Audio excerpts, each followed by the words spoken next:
तो बच्चों स्क्रीन पे बहुत ही मस्त क्वेश्चन आपके लिए तैयार हो चुका है जो कि आपको बहुत ही मज़ा आने वाला है और मेरा बड़ा फेवरेट क्वेश्चन है यार भाइयों। ये बहुत ही फेवरेट क्वेश्चन है मेरा। ये एग्जाम में कई बार आया हुआ क्वेश्चन है और एंगल ऑफ डिप्रेशन का आपको बहुत ही अच्छा कॉन्सेप्ट यहाँ पे सीखने को मिलेगा।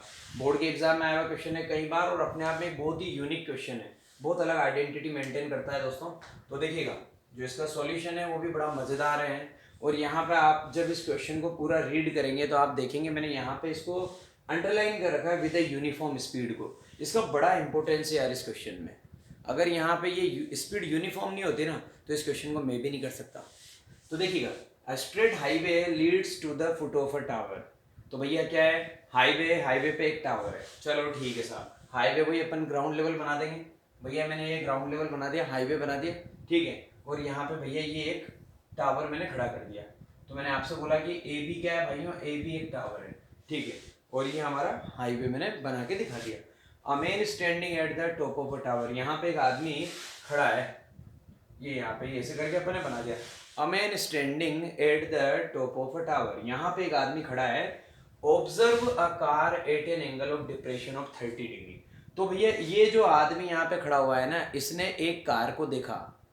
कार आ रही है इधर से और जिस एंगल पे देखा वो एंगल है कितना बेटा, 30 डिग्री। तो कॉन्सेप्ट वही हो गया ना यार कि अब की बार हमारा ऑब्जर्वर कहाँ पे है, ऑब्जर्वर हमारा टॉप पे है और जिस ऑब्जेक्ट को देख रहा है वो ऑब्जेक्ट कहाँ है बेटा, ग्राउंड पे। तो ऊपर से नीचे देख रहे हैं तो ऐसी कंडीशन में क्या बनता है, एंगल ऑफ डिप्रेशन बनता है। तो पहली बात तो यहाँ पे हॉरिजॉन्टल लेवल बनाना पड़ेगा। पहले तो इसको इससे मिला देते हैं। तो मैंने क्या किया बेटा, यहाँ पे इस पॉइंट पे, इस पॉइंट का मैंने नाम दे दिया कि यार इस पॉइंट पे कार है। तो जैसे ही इस आदमी ने देखा कि यार यहाँ पे कार है, तो पहले तो ये हमने इसको इससे मिलाया दोस्तों, ये मिला दिया, मिलाया सा। फिर उसके बाद क्या हुआ, मिलाने के बाद कहानी ये हुई मेरे भाइयों कि जैसे ही मैंने इसको इससे मिलाया, मैंने आपसे क्या कहा कि अपन यहाँ पे एंगल ऑफ डिप्रेशन के बारे में बात कर रहे हैं। तो सबसे पहले तो मुझे हॉरिजॉन्टल लेवल बनाना पड़ेगा। ये मैंने हॉरिजॉन्टल लेवल ड्रॉ कर दिया और अब मैं बोलूँगा इस हॉरिजॉन्टल लेवल और इस लाइन ऑफ साइट के बीच का ये एंगल ऑफ डिप्रेशन कितना दे रखा है, 30 डिग्री। ये कार अब किधर की तरफ आ रही है, which is approaching the foot of the tower. ये जो कार यहाँ पे सी पॉइंट पे है, ये कार अब टावर के फुट की तरफ आ रही है with a uniform speed. Speed uniform है, जैसे अगर 40 की स्पीड से चल रही तो 40, 20 की स्पीड से चल रही तो 20, 70 की स्पीड से चल रही तो 70। स्पीड यूनिफॉर्म है with a uniform speed. 6 second later, 6 second बाद the angle of depression of the car is found to be 60 degree. तो 6 सेकंड बाद बेटा ये कार जो सी पे थी वो कहाँ पे पहुंच गई, डी पे पहुंच गई। हमने देखा कि जो कार स्टार्टिंग में जिसकी इनिशियल पोजीशन सी थी, वो कार अब मेरे भाइयों अब कहाँ पे पहुंच चुकी है, वो कार मेरे भाइयों अब डी पे पहुंच चुकी है। तो पहले जो पोजीशन कार की सी थी, वो पोजीशन अब कार की क्या हो गई मेरे भाइयों, वो पोजीशन अब कार की डी हो चुकी है। इस पोजीशन पे आ चुका है। थोड़ा ऊपर में यहाँ पे इंडिकेट कर देता हूँ, डी पोजीशन पे। ये जो पॉइंट मैंने इंडिकेट किया है ये डी पोजीशन है और ये जो पॉइंट मैंने स्टार्टिंग में इंडिकेट किया था ये कार की इनिशियल पोजीशन थी। तो कार पहले सी पॉइंट पे थी, अब कार डी पे आ गई। तो जैसे ही कार डी पे आई, 6 सेकंड के बाद एंगल ऑफ डिप्रेशन जो है वो चेंज हो गया। वो कितना हो गया, वो 60 डिग्री हो गया। तो मैं क्या करूँगा, मैं पहले इसको इससे मिलाऊंगा, ये वाला काम करूँगा। तो भैया मैंने क्या किया, इसको इससे ज्वाइन कर दिया और जैसे ही मैंने इसको इससे ज्वाइन किया भाइयों, ज्वाइन करते ही मज़ा आ गया। ये जो पॉइंट दे रखा है ना डी, तो इस पॉइंट डी पे कार पहुंची तो एंगल ऑफ डिप्रेशन 30 से चेंज होकर कितना हो गया, 60 डिग्री हो गया। तो पहले जो एंगल ऑफ डिप्रेशन 30 था वो चेंज होकर 60 डिग्री हो चुका है। ये हो गई हमारी कहानी। और ये काम कब हुआ, 6 सेकंड बाद। मतलब 6 सेकंड बाद कार सी से कहाँ पे आ गई, डी पे आ गई। हमसे कहा जा रहा है find the time taken by the car to reach the foot of the tower. Car को अब टावर के फुट तक आने में, कार यहाँ पे, यहाँ से कार को टावर के फुट तक आने में कितना टाइम लगेगा। क्वेश्चन बड़ा मजेदार है। इसमें 2-3 चीजें अपने को बहुत अच्छी देखने को मिलेगी। मैं बोल रहा हूँ जो निकालना, find the time taken by the car, let time taken by car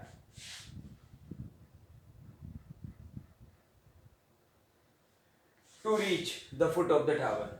भैया कार को टावर के फुट तक पहुंचने में, to reach the foot of the tower, car को टावर के फुट तक पहुंचने में जो टाइम लगेगा, मैंने बोला सपोज वो कितना है भाइयों, बात यहाँ पे सेकंड में चल रही, तो मैंने बोला टी सेकंड लगेंगे कार को टावर के फुट तक पहुंचने में। डी पॉइंट से कार को ए तक पहुंचने में जो टाइम लग रहा है वो कितना लग रहा है, टी सेकंड लग रहा है। तो मैं इससे पहले एक काम कर सकता हूँ, क्या, मुझे बोला गया क्वेश्चन में कार की स्पीड यूनिफॉर्म है, तो मैंने कार की स्पीड को x मान लिया। Let uniform speed equal to x, इसका बड़ा इंपॉर्टेंट यूज, इसलिए मैंने अंडरलाइन किया था। Let uniform speed equal to x, और यहाँ पे बातें चल रही है बेटा किसमें, यहाँ पे बातें चल रही है हमारे पास किसके रेस्पेक्ट में, सेकंड के रेस्पेक्ट में। तो मैंने कार की जो स्पीड है मेरे भाई ने उसको बोल दिया कार की स्पीड जो है वो है x मीटर पर सेकंड। इसका मतलब मैं यहाँ पे डिस्टेंस को मीटर में लेके काम कर लूंगा। तो कार की स्पीड को मैंने क्या मान लिया, कार की स्पीड को मैंने मान लिया x मीटर पर सेकंड। तो मैं यहाँ पे एक बहुत अच्छी चीज निकाल सकता हूँ, क्या, CD निकाल सकता हूँ। CD मतलब कार ने C से D तक जाने में जो डिस्टेंस ट्रेवल करी है। तो बेटा CD मतलब डिस्टेंस, और डिस्टेंस का फॉर्मूला होता है स्पीड इनटू टाइम। तो अगर कोई भी मुझसे पूछेगा कि यार CD कितना आएगा, तो मैं उससे क्या कहूँगा, यार CD निकालने के लिए मैं एक काम कर सकता हूँ, CD मतलब distance travelled by car from C to D, ये डिस्टेंस। तो भैया इस डिस्टेंस को मैं कैसे इंडिकेट कर सकता हूँ, डिस्टेंस का फॉर्मूला होता है स्पीड इनटू टाइम। स्पीड मुझे पता है कितनी x है, और यहाँ से यहाँ तक जाने में कार को जो टाइम लग रहा है वो टाइम कितना है, 6 सेकेंड। तो CD की वैल्यू आ जाएगी 6 इंटू एक्स, मतलब कि 6x। ये सबसे इंपॉर्टेंट कॉन्सेप्ट है यहाँ का, कि पहले तो अपने को CD निकालना पड़ेगा। CD कैसे निकालेंगे, CD एक डिस्टेंस है, और डिस्टेंस का फॉर्मूला होता है भाइयों स्पीड इनटू टाइम। स्पीड हमारी x है, टाइम हमारा 6 सेकेंड है, तो मैंने CD फाइंड आउट कर लिया कितना, 6x। फिर उसके बाद मैं AD भी निकाल सकता हूँ। AD कैसे निकालूंगा, AD में ऐसे निकाल सकता हूँ कि मुझे कहा गया है कि यहाँ से यहाँ तक जाने में जो टाइम लग रहा है वो मैंने क्या मान लिया है भैया, t मान लिया है। और कार की स्पीड तो यूनिफॉर्म है, अगर कार की स्पीड यूनिफॉर्म है तो हर बार स्पीड तो x ही रहेगी, तो जो भी टाइम आएगा उसको x से मल्टीप्लाई करेगा। तो पहले 6 था तो 6 को x से मल्टीप्लाई किया, 6x आया। अब की बार जो टाइम लगेगा वो है t सेकेंड, तो मैं x को t से मल्टीप्लाई करूंगा तो आंसर क्या आ जाएगा, xt। इसका मतलब कार को यहाँ से यहाँ तक जाने में जो डिस्टेंस ट्रेवल करनी पड़ेगी वो है AD, और AD की वैल्यू क्या आएगी मेरे भाइयों, XT। तो ये दो चीज़ें बड़ी इंपॉर्टेंट थी, एक तो CD निकालना और एक AD निकालना। तो CD निकालना भी आपको आना चाहिए, AD निकालना भी आपको आना चाहिए। CD भी पता लग गया बेटा कितना, 6x, AD पता लग गया हमारे को XT। और हमें यहाँ पे इस टावर की हाइट भी नहीं पता, तो टावर की हाइट को जनरली मैं क्या मानता हूँ भाइयों, h मानता हूँ। मैंने बोल दिया h मीटर है इस टावर की हाइट, तो टावर की हाइट को मैंने क्या बोल दिया बेटा, h मीटर बोल दिया। तो ये सारी चीज़ें मैं अपने मन से निकाल चुका हूँ। अब बेटा मैं इस क्वेश्चन की लैंग्वेज को इरेज कर देता हूँ, क्योंकि फोटो आपके सामने, फिगर पूरा बना हुआ है, इंफॉर्मेशन सारी मैंने यहाँ लिख दी है। अब कुछ नहीं है बेटा, अब मुझे पता है कि जब भी एंगल ऑफ डिप्रेशन के बारे में बात चलती है ना, तो मैं कहानी तो एंगल ऑफ एलिवेशन से ही करता हूँ। मुझे पता लग गया कि ये पूरा एंगल 60 है, तो ये वाला एंगल कितना आ जाएगा, 60 डिग्री। और मुझे पता लग गया ये छोटा वाला एंगल 30 है, तो ये वाला एंगल भी कितना आ जाएगा, 30 डिग्री। तो पहले तो ये फिगर की कहानी खत्म हुई। अब दो ट्राइंगल बन चुके हैं, एक तो ये छोटा और एक ये बड़ा, दोनों के अंदर ट्रिग्नोमेट्री लगानी है। तो भैया आप दोनों के अंदर ट्रिग्नोमेट्री लगाना स्टार्ट करते हैं। अब इस क्वेश्चन की लैंग्वेज की कोई नीड नहीं है, फिगर पूरा बन चुका है, और जिस इंफॉर्मेशन की नीड है वो इंफॉर्मेशन मेरे पास नीचे लिखी हुई है। तो सबसे पहले लिखेंगे इन ट्राइंगल, कौन सा ट्राइंगल लिया भैया, इन ट्राइंगल ABC, ओरिजिनल ट्राइंगल लिया, इन ट्राइंगल ABC, बड़ा वाला ट्राइंगल। ABC ट्राइंगल में ये एंगल कितना है बेटा, 30। तो मैंने यहाँ पे लॉजिक लगाया tan 30, tan 30 equal to perpendicular upon base. Perpendicular क्या है बच्चों, AB, और बेस क्या है हमारा AC, AB upon AC। tan 30 की वैल्यू होती है बच्चों 1/√3, लिख दिया 1/√3। AB क्या है, AB टावर की हाइट है, इसको मैंने h माना है, तो AB की जगह मैं क्या लिख दूंगा, h लिख दूंगा। और अपॉन में मुझे क्या लिखना है भाइयों, अपॉन में मुझे लिखना है AC। AC क्या आएगा, यहाँ से लेके यहाँ तक। AC का मतलब है AD प्लस CD, तो इसका मतलब मुझे AD और CD दोनों को प्लस करना पड़ेगा। AD कितना है XT, CD कितना है 6x, तो दोनों को प्लस कर देता हूँ, आंसर आ जाएगा 6x प्लस XT, ये आ गया। इसके बाद क्या करेंगे बेटा, इसके बाद आप जानते हैं एक ही रामबाण है, वो है क्रॉस मल्टीप्लिकेशन। तो क्रॉस मल्टीप्लिकेशन हम कर देते हैं, तो √3h, √3 को ऐसे करेंगे √3h, 6x प्लस एक्स को 1 से करेंगे तो 6x प्लस एक्स टी, ये आ गया √3h equal to 6x plus x t. ये हो गई हमारी कहानी। इस ट्राइंगल के अंदर तो बेटा ये कहानी हुई। अब अपन लेंगे सेकंड ट्राइंगल छोटा वाला, in triangle A B D, in triangle A B D. A B D triangle में देखते हैं यहाँ पे क्या पता लगा, tan 60 is equal to perpendicular, perpendicular कितना बच्चों ए बी, अपॉन में बेस कितना है 80, ए बी अपॉन 80। tan 60 कितना होता है, tan 60 होता है भाइयों √3। ए बी कितना है, ए बी एच है, ए डी कितना है, ए डी ये रहा आपके पास एक्स टी। तो भैया क्या करना है, हमें वही पता है कि क्रॉस मल्टीप्लाई करना है, तो h की वैल्यू आ गई √3 एक्स टी। तो यहां से लिखेंगे h equal to √3 x t, h की वैल्यू आ गई भाई √3 एक्स टी। तो ये तो है हमारी इक्वेशन नंबर 1 और ये है हमारी इक्वेशन नंबर 2। दोनों इक्वेशन को देखने से पता लग रहा है कि यहाँ पे √3h 6x plus x T, यहाँ पे h की वैल्यू √3 एक्स टी। तो भैया इक्वेशन नंबर 2 से मुझे h की वैल्यू मिल चुकी है, इक्वेशन नंबर 2 से मुझे h की वैल्यू मिल चुकी है। तो क्यों ना मैं h की वैल्यू पुट कर दूं कहाँ से, इक्वेशन 2 से इक्वेशन 1 में। तो h की जगह क्या लिखूंगा, √3 एक्स टी। तो देखिए बेटा ये √3 तो अपनी जगह है ही सही, तो ये √3 तो अपनी जगह ऐसा का ऐसा रहा। फिर h की जगह क्या लिखना है, √3 एक्स टी। तो डब्बे में लिख देते हैं √3 एक्स टी, लिख दिया भैया। और इधर RHS में क्या चल रहा है, 6x प्लस एक्स टी। √3 को √3 से करेंगे मेरे भाई 3 आएगा, तो 3 को xt से करेंगे 3xt, 3xt is equal to 6x plus xt। अब मैंने यहाँ पे एक चीज देखी कि यार इन दोनों के पास x कॉमन है, तो इधर तो लिखा 3xt, इधर x कॉमन लिया, डब्बे में आ जाएगा 6 प्लस t, ये आ गया। x से बेटा x की जिंदगी खराब, क्योंकि इधर भी x है उधर भी x है। इसके बाद मैंने देखा यहाँ पे 3 को t से मल्टीप्लाई करना है, 3t इक्वल टू उधर क्या दिख रहा है बेटा 6 प्लस टी। पता लग गया कि 3t equal to 6 plus t, t उधर प्लस का इधर जाएगा माइनस का, 3t में से t जाएगा 2t, 2t इक्वल टू 6। और t की वैल्यू अगर निकालनी है तो t की वैल्यू निकालने के लिए 6 को 2 से डिवाइड करेंगे, 6/2 मतलब 3 सेकंड आपका आंसर आ चुका है। क्वेश्चन थोड़ा सा बड़ा था लेकिन ये क्वेश्चन बहुत इंटरेस्टिंग है और ये बोर्ड के एग्जाम में 3 से 4 नंबर का क्वेश्चन आता था हमेशा। तो आपको हमेशा ये बात याद रखनी बेटा कि इस वाले क्वेश्चन में अगर आप इन स्टेप्स को फॉलो करेंगे तो ही आपसे ये क्वेश्चन बन पाएगा। यूनिक था इसलिए मैंने आपको ये क्वेश्चन सबसे पहले डिप्रेशन से रिलेटेड बताया। अब बेटा अपन यहाँ पे एक अच्छा क्वेश्चन और लेके आ रहे हैं एंगल ऑफ डिप्रेशन से रिलेटेड, ठीक है। तो भाइयों क्वेश्चन स्क्रीन पे रेडी हो चुका है आपके लिए। क्वेश्चन में कहा गया है from the top of a 7 metre high building. एक 7 मीटर हाई बिल्डिंग है, ठीक है भाई। तो एक 7 मीटर हाई बिल्डिंग सबसे पहले अपन बना देते हैं। ये बनाई बेटा मैंने एक 7 मीटर हाई बिल्डिंग, ठीक है, और ये बनाया मैंने ग्राउंड लेवल। तो ये ए बी क्या है भाई, ए बी एक 7 मीटर हाई बिल्डिंग है। From the top of a 7 metre high building, यहाँ से मैं देखना स्टार्ट करूंगा, ठीक है। The angle of elevation of the top of a cable tower, cable tower के टॉप का, केबल टावर के टॉप का एंगल ऑफ एलिवेशन, ठीक है भैया। तो एंगल ऑफ एलिवेशन है, तो मैं बेटा किसके बारे में बात कर रहा हूँ, केबल टावर के एंगल ऑफ एलिवेशन के बारे में। तो from the top of a 7 metre high building, ये 7 मीटर हाई बिल्डिंग मैंने बना दी और इसके बाद मैंने ये एक केबल टावर बनाया, ये लो, ये 7 मीटर हाई बिल्डिंग है, बना दी भैया 7 मीटर हाई बिल्डिंग। फिर उसके बाद ये एक केबल टावर बना दिया मैंने सीधी। मैं आपसे बोल रहा हूँ कि from the top of a 7 metre high building, ये 7 मीटर हाई बिल्डिंग है, इसके टॉप से किसको देख रहा हूँ, मैं केबल टावर के टॉप को देख रहा हूँ। ये केबल टावर है सीडी, इसका टॉप ये रहा, तो इसके टॉप को मैं देख रहा हूँ बेटा यहाँ से, ये मैंने देखा, ये लो ठीक है साहब देख लिया।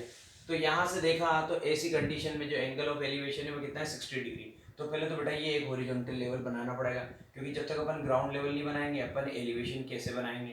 तो ये मैंने बना दिया बेटा, इसके पैरेलल ये ग्राउंड लेवल।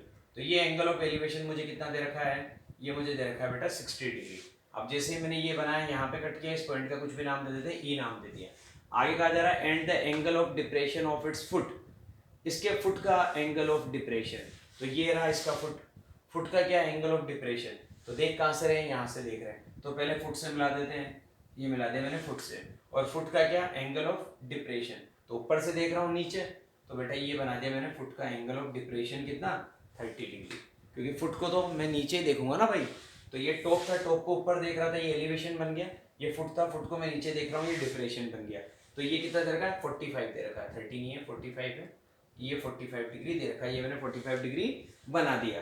अब मुझे क्या निकालना है, मुझे इस टावर की हाइट निकालनी है। तो भैया अगर मुझे इस टावर की हाइट निकालनी है तो कैसे निकालूंगा, देखना मेरे भाई। टावर की हाइट निकालने के लिए क्या करता हूँ, सबसे पहले तो मैं एक बार ये ट्राइंगल लूंगा, फिर एक बार ये ट्राइंगल लूंगा। और सबसे कमाल की बात ये बेटा कि अगर ये वाली वैल्यू, कौन सी, ये वाली वैल्यू, ये जो आपको दिख रखी है ए बी अगर 7 है तो बेटा सी भी कितना आएगा, सी भी 7 आएगा, क्योंकि ये एक रेक्टेंगल है, रेक्टेंगल की अपोजिट साइड्स क्या होती है, इक्वल होती है। तो ये 7 है तो वो भी कितना हो गया बेटा, 7 हो गया। तो ये भी हमारे पास कितना हो चुका है, 7 हो चुका है। तो सबसे पहले इस वाले ट्राइंगल के अंदर ट्रिग्नोमेट्री लगाते हैं।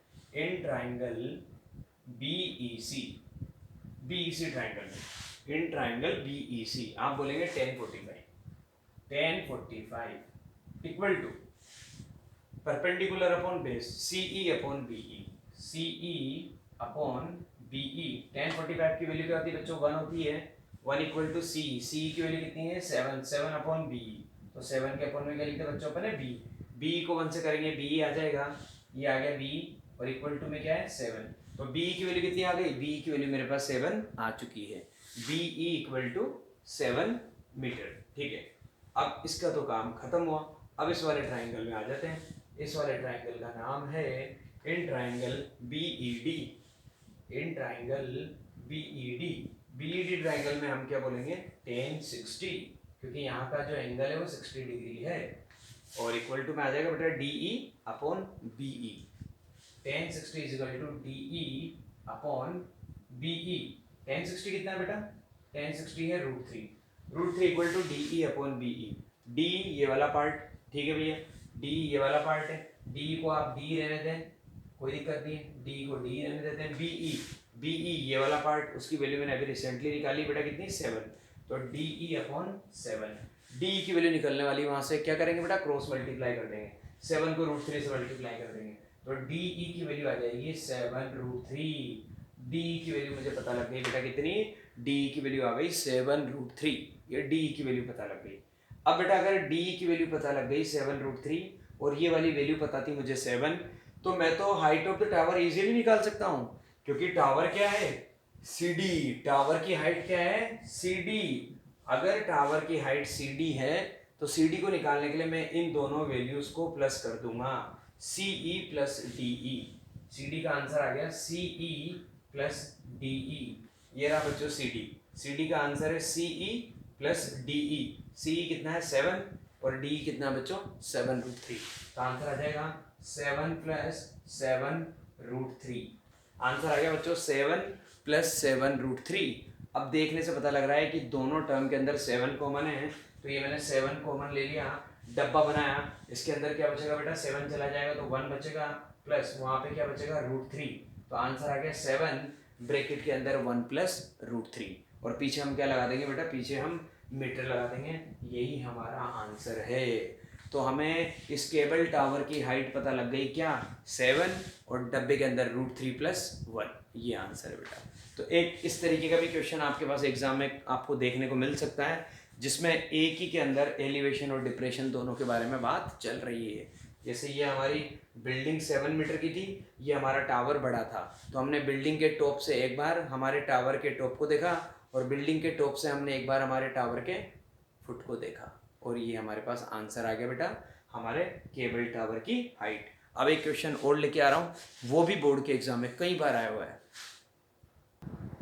तो देखिए बेटा क्वेश्चन जो है स्क्रीन पे रेडी है आपके लिए, एकदम शानदार सवाल है, बहुत मज़ेदार। आज जो मैंने आपको ये बेटा ये जो क्वेश्चंस करवाए ना अभी डिप्रेशन वाले अपने इस 1 शॉट के अंदर, तो बेटा इस 1 शॉट में ये जो डिप्रेशन वाले जो क्वेश्चन लेके आया आपके लिए अभी, इससे पहले 2, और एक ये वाला जो क्वेश्चन लेके आया, तो बेटा ये क्वेश्चन बहुत ही यूनिक है अपने आप में, बहुत यूनिक कैटेगरी में आते हैं। तो देखिएगा यहाँ पे the angle of elevation of the top of a tower, tower के टॉप का एंगल ऑफ एलिवेशन। तो पहले तो एक काम करते हैं, ग्राउंड लेवल बना देते हैं, बनाते हैं हमने ग्राउंड लेवल, ये हमने हमारा टावर बना दिया भैया, ठीक है साहब। ये ए बी क्या है, ए बी एक टावर है।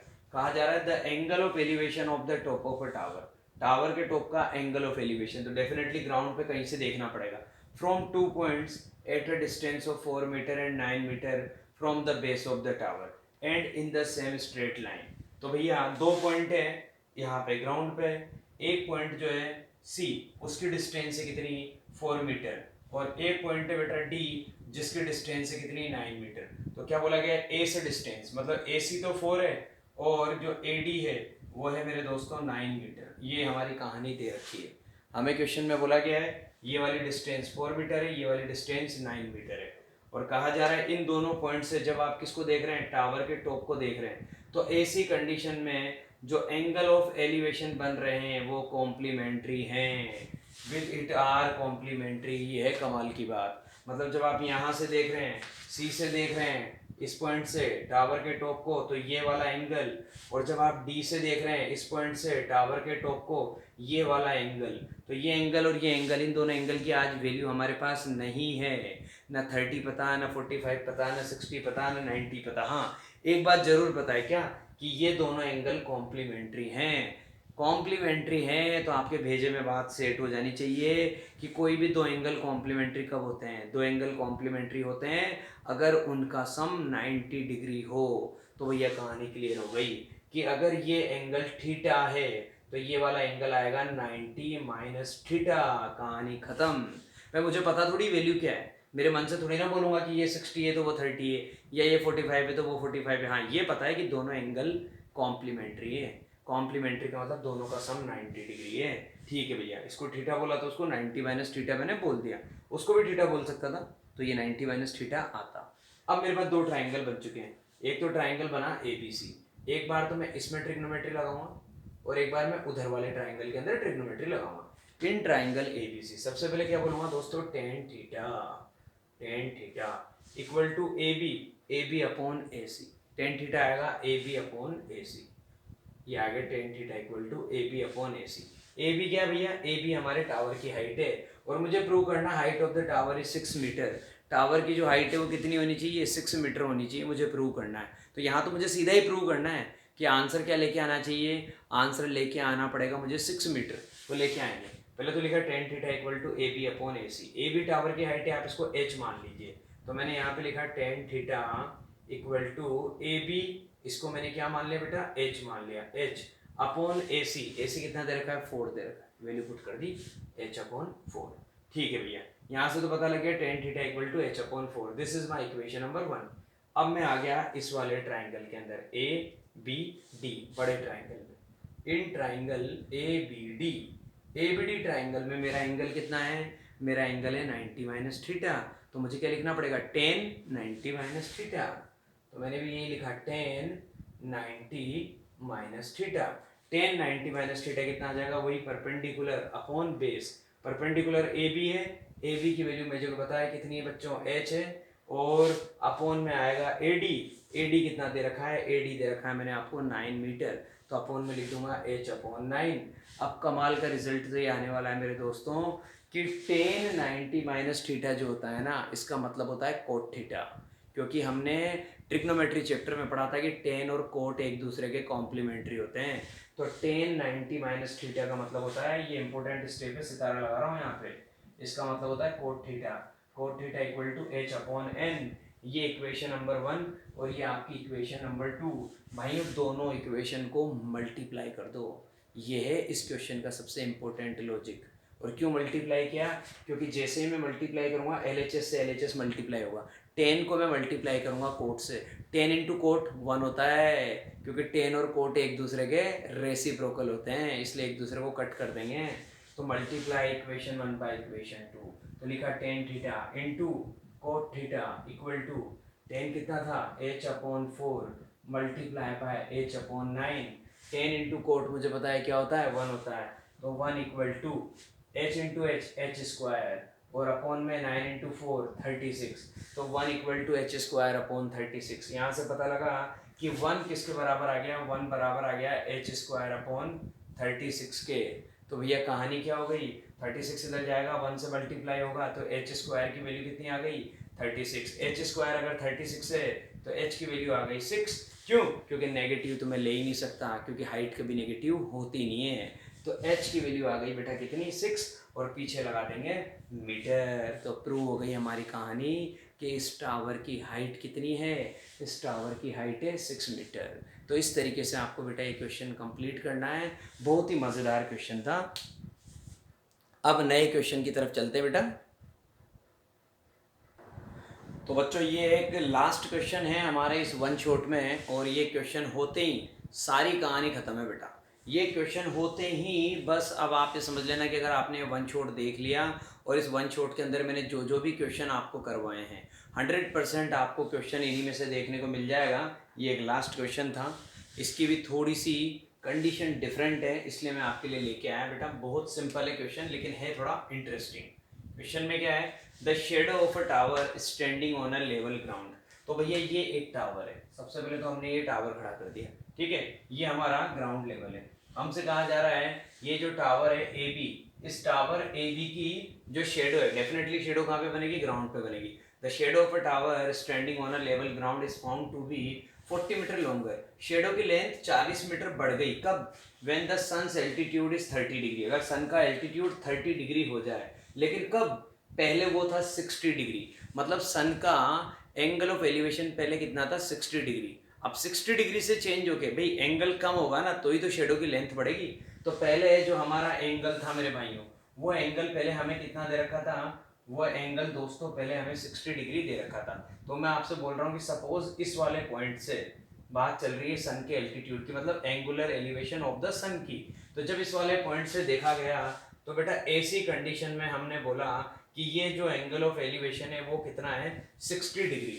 तो इस कंडीशन में जो शेडो की लेंथ थी, अब वो लेंथ पता ही नहीं है, मैंने बोला वो शेडो की लेंथ कितनी है, वो शेडो की लेंथ है x, और ये जो आपका टावर है, इस टावर की हाइट को आप बोल दीजिए h। तो टावर की हाइट अगर h है तो उस कंडीशन में शेडो की लेंथ है x, अगर एंगल ऑफ एलिवेशन 60 डिग्री है। अब एंगल ऑफ एलिवेशन आपका 60 डिग्री से चेंज होके कितना हो गया, 30 डिग्री।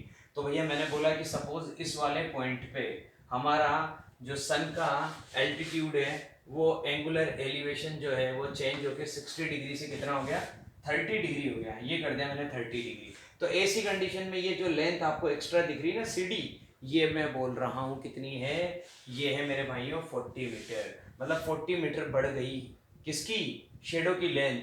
तो पहले कितनी थी, तो भैया पहले हम बोल रहे हैं x से, अब कितनी बढ़ गई, 40 मीटर। इसका मतलब CD की लेंथ कितनी है बच्चों, 40 मीटर, और ये वाली लेंथ कितनी है, x है।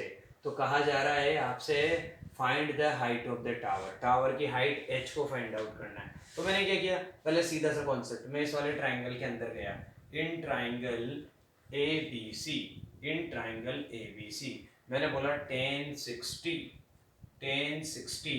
Equal to h upon x, tan 60 कितना होता है, √3 equal to h upon x।